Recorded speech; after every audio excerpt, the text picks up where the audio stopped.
கருண் நாயருக்கு மீண்டும் ஒரு வாய்ப்பை வழங்க வேண்டும் என கெஞ்சுகிறார் ரஞ்சி அணி பயிற்சியாளர்.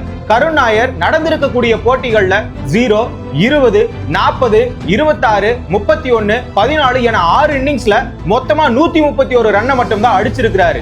இந்த தொடர்ல 40க்கு மேல ஒரு முறை கூட அடிக்கல. பேட்டிங் ஆவரேஜா 22 மட்டும் தான் வச்சிருக்காரு. இங்கிலாந்து லயன்ஸ் அணிக்கு எதிராக இந்திய ஏ அணியில 4 நாள் டெஸ்ட் போட்டியில ஒரு இரட்டை சதம் அடித்து கலக்குன்னு கலக்கி இருந்தாரு.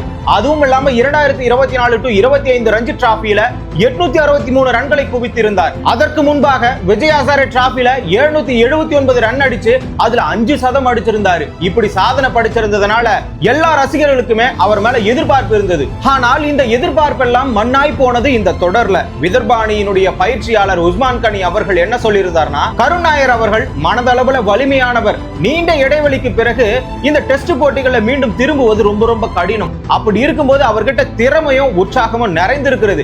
அவருக்கான வாய்ப்பு ஒன்னு எக்ஸ்ட்ராவா கிடைக்கணும். அப்படி கிடைச்சிருந்தா அவர் ஒரே ஒரு போட்டியில மட்டும் சிறப்பா விளையாடிட்டா போதும், அவருடைய பழைய ஃபார்ம் அந்த இடத்துல எடுத்துட்டு வந்துருவாரு. அதுவும் இல்லாம லார்ட்ஸ் டெஸ்ட் போட்டியில 40 ரன் அடிச்சு தொடக்கம் நல்லா தான் இருந்துச்சு. அத பெரிய ஸ்கோரா மாத்த ட்ரை பண்ணல. இந்த இடத்துல இவர் தற்காப்புக்காக விளையாடுற மாதிரி தான் விளையாடினாரு. அதாவது அந்த பந்து அடிக்கலாமா வேணாமான்ற மாதிரியே விளையாடிட்டு இருக்காரு. ஆகையான காரணத்தினால இங்க இந்தியன் கோச்சர், நிர்வாகம், ரசிகர்கள் எல்லாருமே கருண் நாயருக்கு மீதம் இருக்கக்கூடிய 2 போட்டிகள்ல வாய்ப்பளிக்கணும்னு கெஞ்சி இருக்கிறார். அந்த கோச்சர் சொன்ன மாதிரி மீதம் இருக்கக்கூடிய 2 டெஸ்ட் போட்டிகள்ல இங்கிலாந்துக்கு எதிராக கருண் நாயருக்கு வாய்ப்பளிக்க வேண்டுமா வேண்டாமான்னு சொல்லிட்டு கமெண்ட்ல சொல்லுங்க. கிரிக்கெட் நிகழ்வுகளை ஒரு நிமிடத்துல தெரிஞ்சுக்கணுமா? ஷார்ட்ஸ் தமிழை ஃபாலோ பண்ணுங்க.